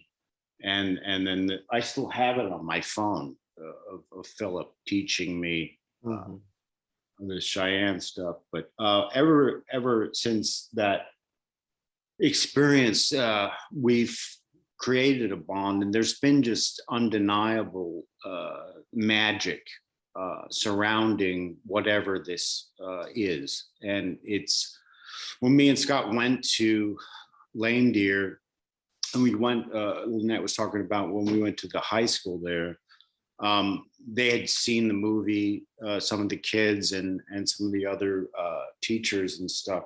And this guy put a necklace on me, and I felt this crazy energy, almost like he had shoved me. And it's because his 9-year-old grandmother made the necklace after seeing the movie. And that energy was real, and I could feel it. And I can't quite explain to people who are not on that sort of frequency what that feels like or what that is. But whatever it is, it's real. And like Scott, to echo what Scott was saying, you know, whatever you guys are doing, keep doing it. And we wanted to say happy birthday, Phillip. We all love you, and there's nothing you can do about it, right? Thanks for coming on. And every day is a birthday. You don't know what's going to happen tomorrow, and so you better celebrate it. Then I just want to thank all of you guys for coming on. I think we're going to move on to our final presenters or our guests, but we've got to Thank you, go and Chief Lynette. participate. Yeah, we got wait, no, Scott. We got to go and participate at the award ceremony. It's a real special ceremony, and I think she's going to be our next guest. Yeah. Yeah, thank you, Rory, and thank you, Scott, for coming on. We really appreciate it. Oh, of course, I wouldn't have missed it. Thank you, Chief and Lynette. It's so great to see you and Reuben and everyone else this evening. Scott, Rory, We hope to see some movies coming out soon. Yes, you will. I have one coming out in October. can you hear me, Scott, Rory? Yes. Yeah. Okay, good. You know, just to chime in here before we turn it on over to Janelle, you know, moving along in the facilitator, I got a little bit behind and forgetting that you guys were out on the East Coast in time frame wise. But, you know, I just wanted to add that as Phillip tonight, as we're honoring him and talking about him and sharing, you know, it's good to know that Phillip is like an ambassador for our people. Not only is he a chief, but he serves as that ambassador, that spokesman with, you know, in the rodeo that was mentioned last night, and then today is powwow. But also, as we move into that language he's talking about, which led him to Hostiles to be that language advisor. But it wasn't just about language, and hopefully the viewers here that are on from the testimony that you give, Scott and Rory, it's like Phillip says, that language, it comes from your spirit. When he talks about your spirit speaking that Cheyenne language to your spirit, and when that spirit makes that connection, and then within all the non-natives that he, you know, that he shares with, you know, I just wanted to share that with you, that you've learned from a real one, and a real compassionate ambassador of our people. And you know, as I always take a lot of notes from Phillip, I learned inside that lodge, you know, together, him and Lynette, you know, when they won that award, that Community Spirit Award, it was very well deserved between those two. They are both ambassadors for our Cheyenne people and the Lakota people. And I just wanted to say that before you guys left, because there's not a lot of Cheyennes out there that, or Lakota too, that do what they do together. And it's like a powerhouse. It's like Jay-Z and Beyonce, you know? Jay-Z's Phillip and Beyonce's Lynette, like that way. I love that. It's beautiful. Yeah, they're a powerhouse. And same time, too, it's the love. My life. It's the love, yep. And there's nothing.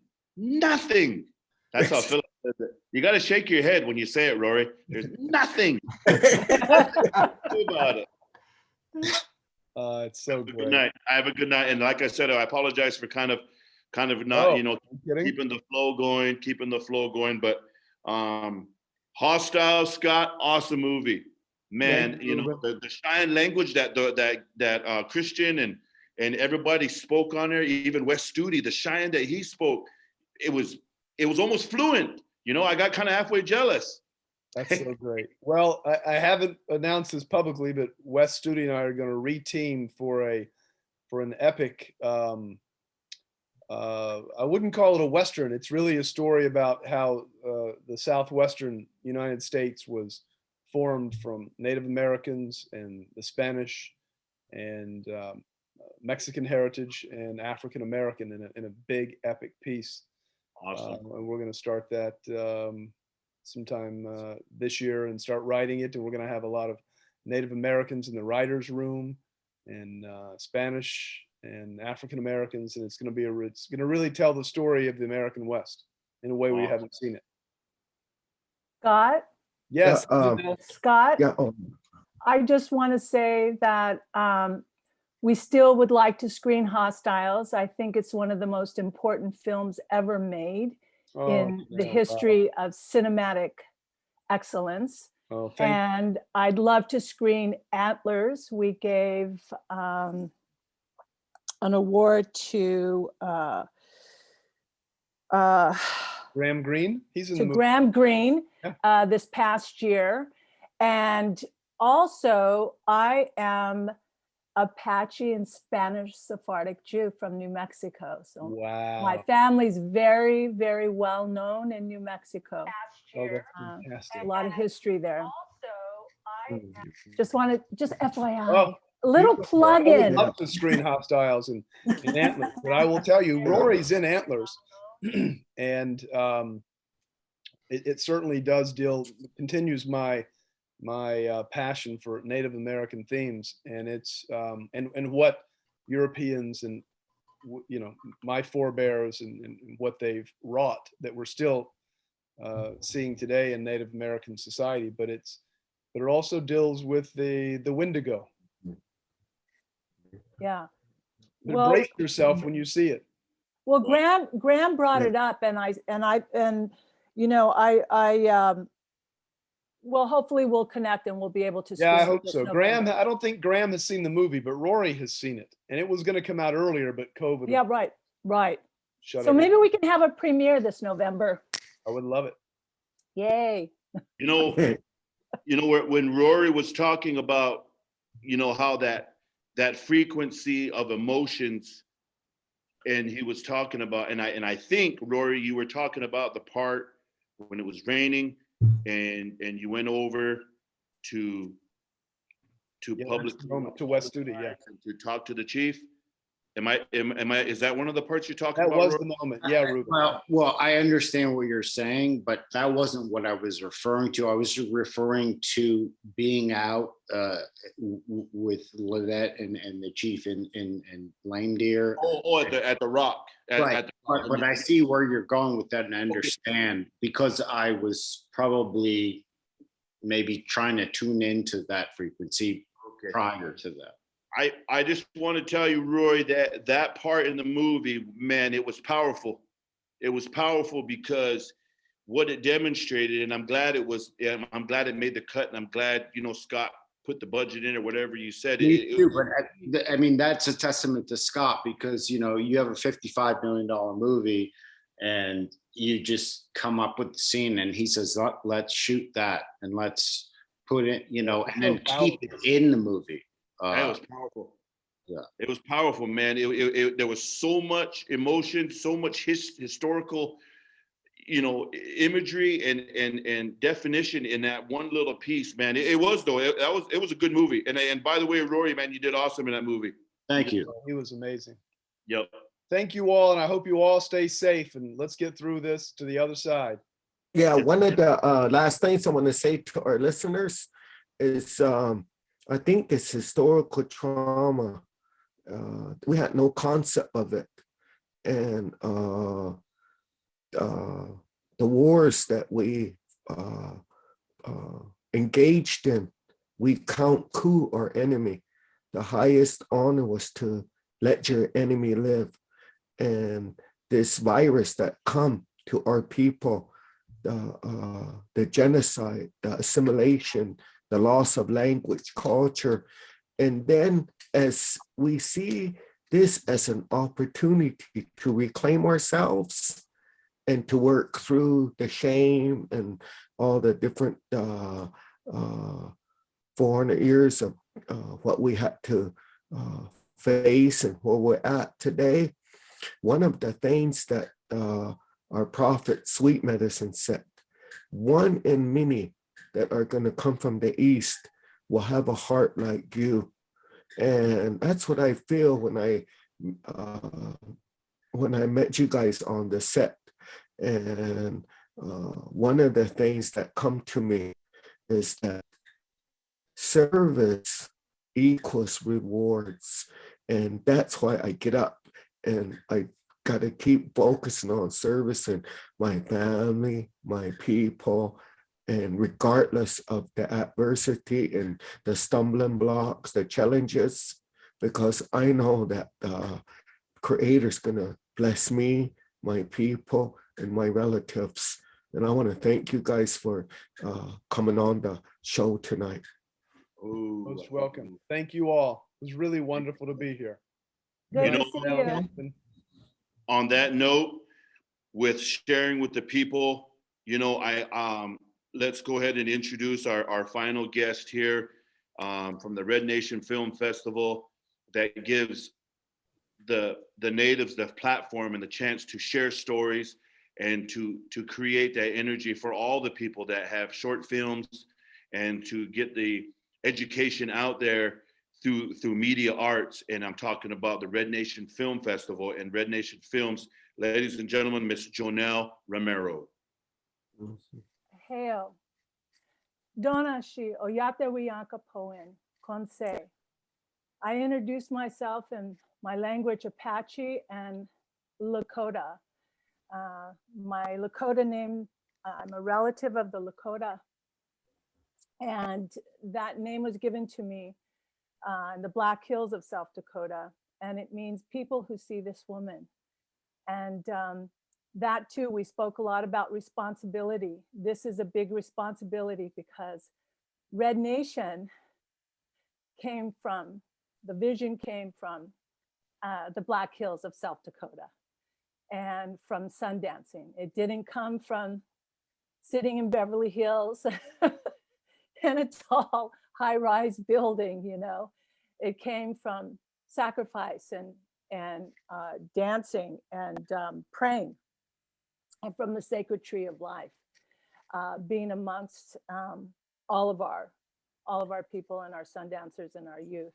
So I want you to know that that's where Red Nation Celebration Institute came from many years ago.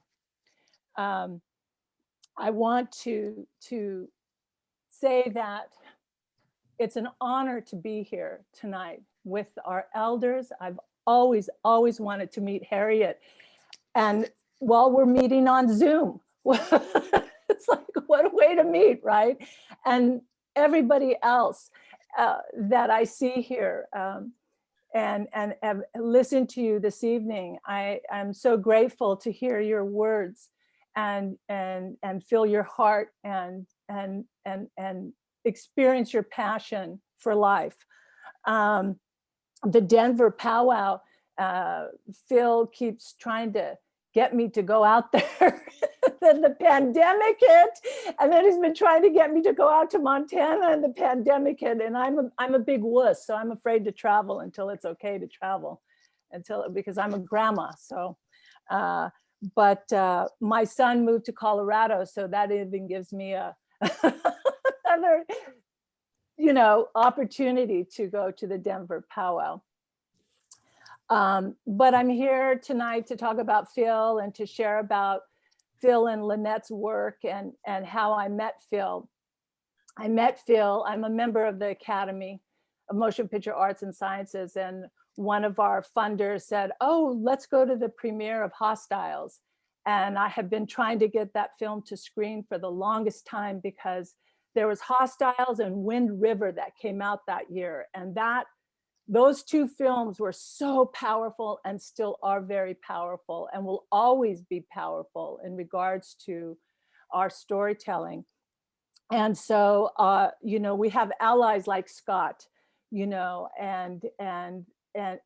Rory and Christian. Those are, this is what a good ally looks like, when they get it right and they want to get it right and they have the heart and the soul to get it right.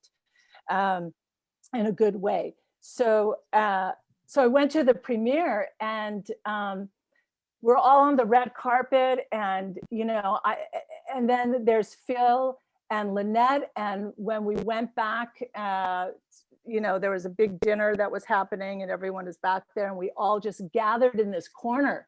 It was Philip and Lynette and Christian and Christian's wife, and that's how we met.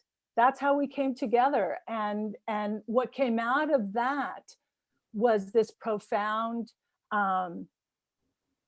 vibe, this profound spirit of being, because when we could see each other, when we could see each other's eyes, we know the truth when we can do that, right? So so we started talking, and I introduced our film festival.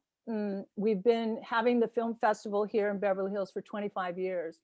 It's we have been doing this a really long time, so I've been doing this for a minute, okay? and sometimes it's not easy, but it's always good. It's always good, because you know why? I don't care if one person shows up in the audience, that one person will be educated about who we are and hear the language of film. The language of film is so awesome. It's very powerful. It can change your life, actually. It could change your point of view on a whole people, on a whole nation. So it's very, very powerful. But so Philip and I started sharing on the phone and talking about sun dancing and spiritual ways and how we think and so forth. And what came out of that was it's been always a big concern with myself and our board of directors about who's behind the scenes giving our filmmakers the language and the knowledge of our people, and that's a consultant, right? And there was, for the longest time, just one person being a consultant. And so we really wanted to make that change and honor that perspective with an award. So we created the Consultant Film Award, and Philip was the first recipient of that award, and for Hostiles, because when I saw Hostiles, I was blown away. And then when I met Philip and Lynette, I was blown away. And I knew that, Philip had to be the first recipient and take the lead on this. So the board and I were so honored that night to bestow this very prestigious award, because now it's moved on to, we have someone for this year, and we're very excited I can't say who it is, but very excited to give it to the next person. And Philip, you might just have, and Lynette, you guys might just have to come out here and present it, be the presenters to the next film consultant. But that night, Philip and Lynette helped orchestrate, getting everybody there, like Christian and Scott and Rory, and that made a huge difference for them to be presenters and to honor Philip with the first consultant film award. And it was a very, our just for your audience out there, our film festival is very much in alignment with spirit. It's not your typical award ceremony. It's really surrounded and engulfed in prayer and ceremony. And we have really amazing, beautiful people from our relations there. Every year they come and support, because it is the language, as we're all speaking about here tonight, the language of the heart, the language of film, and the language of spirit and soul. And so I am truly, it brings tears to my eyes, truly honored to know Philip and Lynette. I love them dearly and respect them very much. And I get teary-eyed because, there's not, and we spoke a little bit about this earlier, there's not a lot of people well, let's say they're in the spirit world and they're with us here, our ancestors, but there's very few people that know the ways and carry the medicine. So, so when we're all together and we can connect in this way, be it Zoom or in person or, you know, on the land or at an award ceremony, it's always a good thing. It's always a good thing. It's always a blessed thing. And it's always a very humble and special opportunity. And I do not take it lightly, personally. The responsibility of carrying the festival for 25 years has been extraordinary. But I want you all to know, I don't do it alone. I have an incredible board that I respect, and I have credible friends like Phillip and Lynette and everyone that's here tonight, all of our allies, everyone that's out there that's listening, and all the beautiful, gorgeous filmmakers that submit their films every year that we can screen and show to the world about who we are. And even our allies that make films about us, like Scott, and getting it right and doing it in a good way, you know? So. Ooh, Wopila Kanka. Sound before we close. That was beautiful, beautiful, Janelle. Thank you for those words. Thank you for that heartfelt, passionate expression of love and appreciation. And to me, that's what tonight is about, you know, as you know, moderating, facilitating, moving things along here, you know, with the time restraints and stuff. And I know you're out there in LA, so you're a couple hours behind, so you're good. I'm glad we got Scott and Rory on though to share before it got too late. You know, Janelle, I know with the Red Nation, and can you talk a little bit about that picture one more time with the red carpet and just when Phillip was adored in his bonnet and his beadwork? Yeah. I mean, Yeah. he looks good, man. He looks. Look at that, man. That is awesome, man. And then Lynette, she's rocking that ribbon skirt. Yeah. And everybody's wardrobe. What kind of attention and what kind of feedback did you get from that out there? Well, I could say that was a good night. It was a really good night. And before I get into that, this is the award that we give out every year to everyone. And it was created by my Apache brother, Phillip Jesus, Ellen Hauser's son. We tapped him to create her. So they always say, you know, Oscar now has a wife. I bet you didn't know she was going to be Native woman. So yeah, that night we've got that the whole array of pictures that we have from that evening has really, to be honest, has really helped the festival in a lot of ways, because the credibility of having the talent that we have on that carpet really brought a lot of national attention. And I could tell you that before 2009, you know, Native people really weren't on any red carpet, basically. And so people that know me know I'll just do it. So in 2009, when they did the Twilight films, the Wolf Pack, I said, we're just gonna have our own red carpet. We'll just do our own red carpet. And I put all of us on a red carpet. And now and this is what it's for. It's to inspire and ignite change. And it's inspired for you to go run with it. So now everyone's doing red carpets, and it's wonderful. But that night launched the English language. Launched I don't like the word movement, launched an inside, or Phillip, help me here. It launched a thing where this is what happened from that night. There has been no Native festival or no Native award ceremony that has been in the trades. And in 2020, we are now officially recognized by the film industry as a prestigious award ceremony and a film festival, and on the same level now of Tribeca, Sundance, Cannes, all of them. So now the responsibility has even gone up because of the 25 years that built up to that night. Because it goes back to Scott writing and directing Hostiles and having that vision and the power of his vision and direction, and then having Phillip involved with the authentic voice.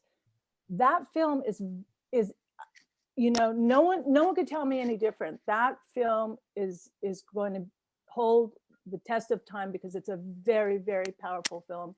Right. And Christian's acting in it, you know, it's Christian. You know, Janelle, you think it might be safe to say that, you know, with Phillip's energy and his aura that he resonates, it brings out a lot of other people's talents.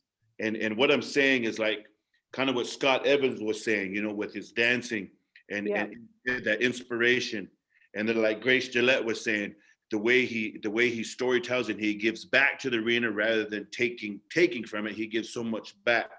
So with Scott Cooper, the director, and Rory, the actors, and they all come in there, they feed off that energy, what Phillip, you know, kind of gives just by his natural persona, and allows them for their talents to boom, to flourish, you know? And so many sweats that I sat with him, and many, you know, times that we've shared in the truck, and one of the persons I've noticed in that picture with the auditorium there with the premiere of it in Billings was the late Clinton Birdhat, and I saw him in there, and then too, you know, I think about Clinton because Phillip and I and Clinton, and I was in the back seat and just listening to them talk Cheyenne.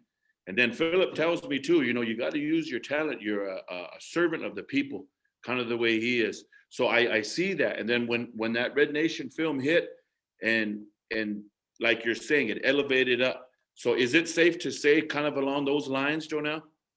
Absolutely. Absolutely. Because, you know,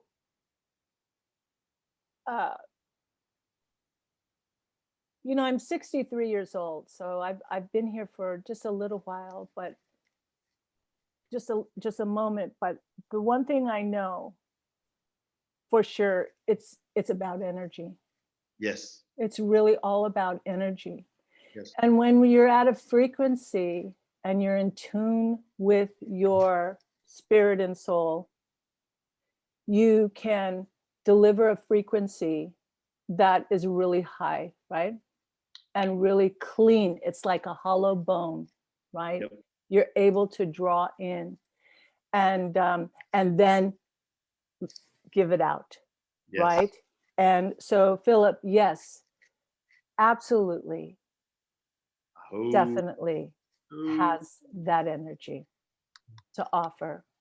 And it's a gift too. Because you have to, you know, the Creator gives us all gifts, and we all have the intuitiveness to develop our gifts, but sometimes we don't. So it's the one that grasps it and moves forward with it is powerful. Yes, ma'am. And I'll just say some of the closest stuff. Yeah. Oh, we didn't talk about I appreciate you sharing tonight, Jonelle. You know, time goes by so fast, and Dr. Henrietta, man, is she still on? She's smiling. She never fails to smile. She's our tribal elder, and but you know, without further ado, I'm gonna go ahead and turn it back to Lynette for some closing words, and you know, on behalf of that, Yellowbird Lifeways, for giving me the opportunity to share a little bit tonight. I don't know if I'm gonna get a chance to speak again, but I'm just gonna say one thing, Lynette, on the bonnet dancers at the Cheyenne powwow. I want the viewers to know that, you know, earlier Lynette gave me credit with my sons that I'm raising. but I'm gonna return that as well, because Phillip and Lynette have two awesome younger daughters.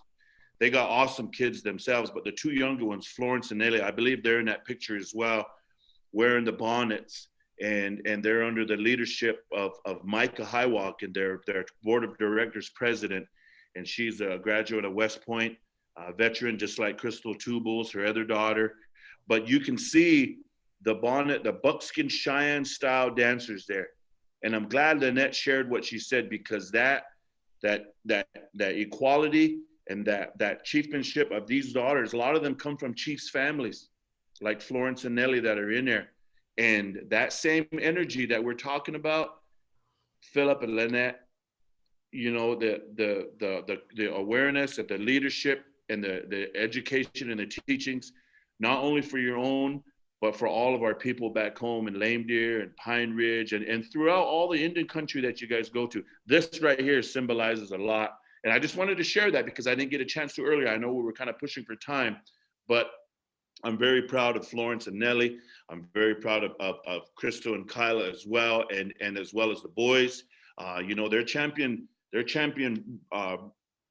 riders and bronc riders and rodeo as well. And I'm just very honored and glad to be part of the family and to be able to share a little bit tonight. Aho nia ish.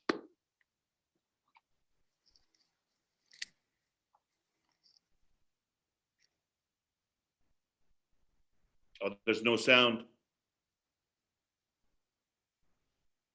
Whoops, got to take myself off of mute. Thank you, Reuben, for sharing, and thank you for your good words. And I just want to take this moment. This was, we set aside this time to talk a little bit about our work with Medicine Wheel Model and Yellowbird. But before I do that, I really want to acknowledge, you know, everyone that came on tonight. I want to acknowledge, you know, Dr. Henrietta Mann. I call her my elder sister, for leading us in prayer. She also sits on our board of directors. She's the vice chair, and we really look to her for her leadership, her guidance, her prayers, her wisdom, and everything, her calmness, you know, of an elder. And we really value her. So for her to start us out with prayer, that really means so much. So thank you, Nia Ish Henry, for coming. And I know it's late because you're an hour ahead of us too. So, you know, Wopila, Nia Ish, thank you. And Grace Gillette, you know, we call her Aunt Grace. You know, I can't say enough about her. We care for her a lot. We care for her deeply. And she's, you know, important part of our family. So thank you, Grace, for everything that you shared about Phillip, and, you know, for always thinking of us too. We really appreciate that. And our brother Scott, you know, he is so generous. He has such a big, generous heart. And, you know, he's always gifting things, beautiful things. And, you know, we're recipients of a lot of beautiful items that he has gifted us. So we just want to say thank you to Scott. Thank you for just being a part of our lives and being you. And we went to visit him one time down in, we flew into Dallas and then we drove all the way down past Houston. He lives way down on the Gulf, I think. And a beautiful place, and he has a beautiful ranch there, beautiful home, beautiful wife. Just, it was just really a good time. And we went to visit the APHA, American Paint Horse Association. Yeah, we were speaking over there. Phillip spoke. Yeah, Phillip spoke there. And it was just really a enjoyable time. So hopefully we'll get to come see you again. I loved going down there. Right on. And also just want to thank Janelle. Thank you. And, you know, it was a blessing that we came into each other's lives when we did. And, you know, there's more to come in the future. Yes.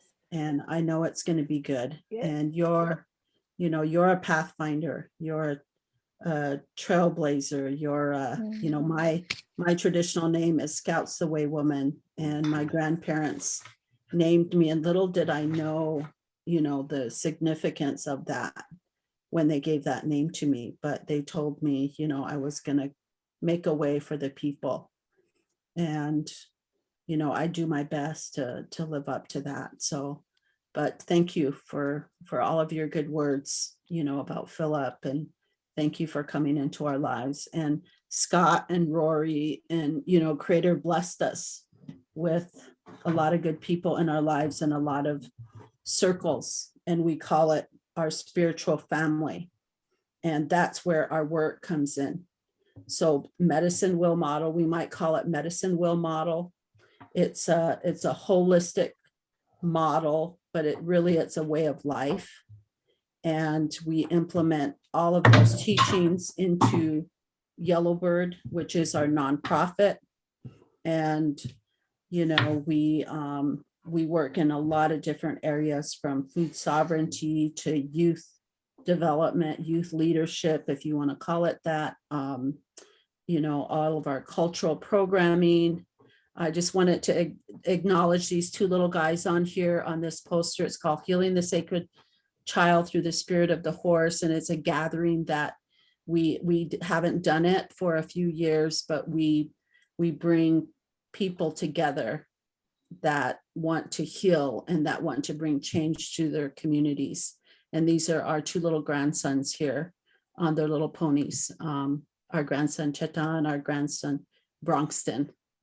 And I love that photo. So that just shows, you know, the work with the medicine wheel model and connecting to the spirit of the horse, which Phillip, you know, and Grace talked about Phillip's work with horses. And this is just another photo with some of our work, you know, working with kids and working with horses and learning to lead, you know, leading from the back forward and understanding the connection to the horse and the unspoken language that he also talked about. You know, we have so much work, it's hard to explain it all in just a short time that I have, but it's all around our elders and our children and sharing of intergenerational knowledge and wisdom. And so at the core of all of Yellowbird programs are our elders and our children. Our elders represent the wisdom and knowledge that needs to be passed on, and our children represent the future generations, just like one of our t-shirts say, we are the future. And so, you know, that in a nutshell, that is at the core of all of our programs. So I just want to thank everybody for coming tonight. And, you know, Phillip is going to close us out, but I want to say this, you know, as a family of a traditional chief, one of the traditional chiefs of the Northern Cheyenne, there's many, and Phillip is one of them, but we take that responsibility to heart, and that means serving the people. And so we do that through Yellowbird. You know, we serve our community and our people through Yellowbird, through all of the different programs that we offer. So thank you all for joining us these last two nights. Want to thank all of our guests from the previous night too. All the rodeo legends were on last night, and it was really awesome. So, you know, we're acknowledging Phillip and all of his many talents, and thank all of you for being a part of our life. We could go on and on with all of the guests that have impacted us. There's so many of them that we could bring on. But I want to thank all of you and thank everyone out there. Yeah. I have friends over in Wisconsin, and they too were brought in my life, in our life, and through the horse's spirit. And the stock horse of Wisconsin, it's Windy Vault, Idlewild Farms. And then also too, I have another friend, his name is Ron, and he's with the American Heights Ranch. and he specializes in barrel horses. And so we have that connection with them also too. And so we got that connection going with our horses. Grace mentioned that the horse spirit, and the Cheyenne people, they have horse medicine, and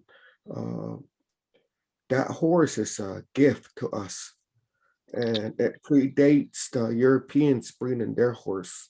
And Cheyennes give the Sioux horse, they give the Hidatsa horse, they give the Naspir horse, and that horse come from here, and it come from the center of the earth. It comes through a spring and water when our people were starving, a catastrophic event. And those young men that were asked to go into that spring, they were told to look towards the west, and they saw many four-legged relatives, including the horse. They were told to look to the south, and they saw buffalo. And they were also told to look towards the north, where they saw corn. And today, science is catching up with us. They say that there's a tribe down in the south. They have a story. They paint themselves blue, and that they come near the Great Lakes area and stole corn from a tribe. And our people have that same kind of story, that a tribe from the south came and stole corn from us, and we chased them and followed them where the water turns to salt. So that's someplace in Utah. And then also too, that horse, it didn't come through the Bering Strait theory, or Europeans didn't bring it here. They found one here just north of the Canadian border, that in the mud, and it predates anything that was in the history books. And I think Janelle mentioned, don't believe, well, history is owned by the man who writes it, and our history is yet to be written. And through our storytelling and through the spirit of the horse, I was blessed with rodeo family, powwow family, both all colors, black, yellow, red, and white. And just like I was invited to be whistle man up in Prairie Island in Minnesota, and I got sisters up there, Ann and Sandy and Deb. I got family there too, and they invited my dad's drum, so I took it up there, and then I got to compete up there, and they honored Marvin Starr there one year, and there was 80 grass dancers at 9 o'clock in the morning, and it was drizzling. It was kind of raining, so I participated, not to compete, but to participate and honor Marvin while he was still living. And they cut the 80 dancers to 40, and then they cut them to 20, then down to 10, and they left 5 of us out there, and then they started bringing gifts out there, and I was the last one out there, and they brought me that horse. I still have that horse here today, and that horse has done so much for me, because my grandfather and my parents, they told me that in the distance, there's a blue horizon.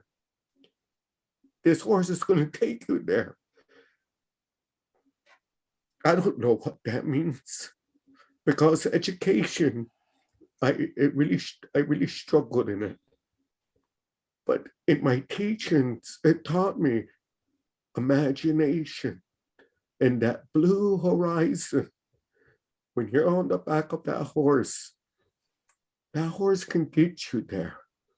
And tonight and last night is an affirmation of my grandparents and my parents. Their stories have substance.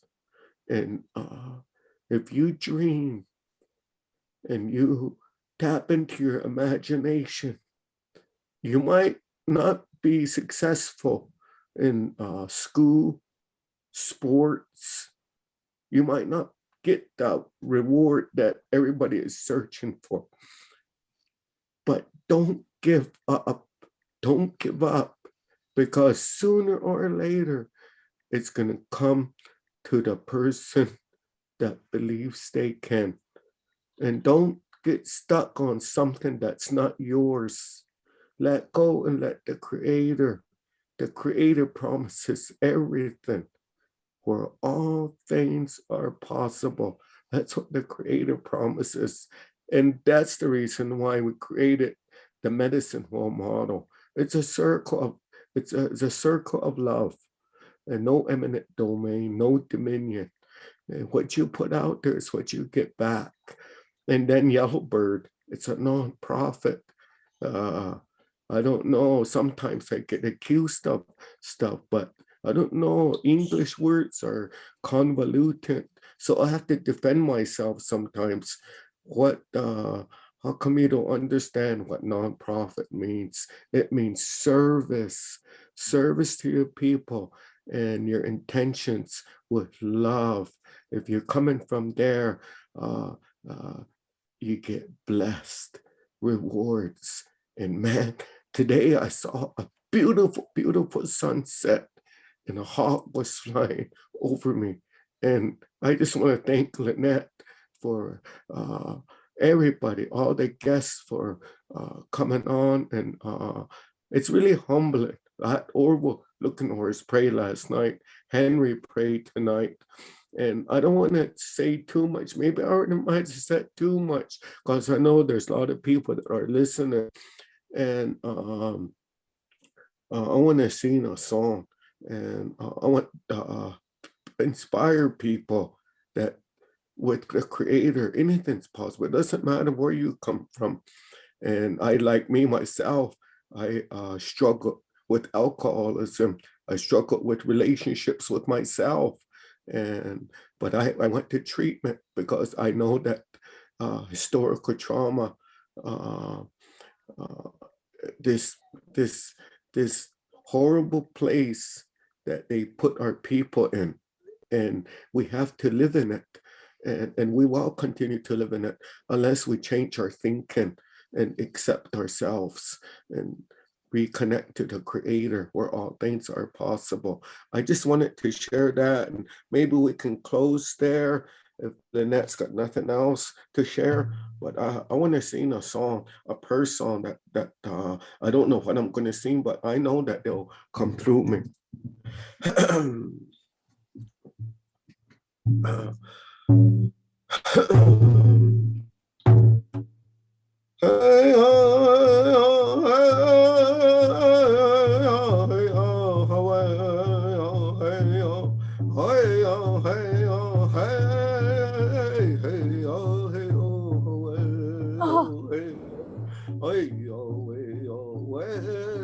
Oh, that's a great song.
Thank you.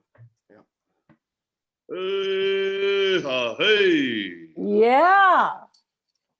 Good Sundance song. Woo. Yeah. Hey, Vickers. Yeah. I was gonna tell Lynette. Is Lynette still there? Yeah, she's right here.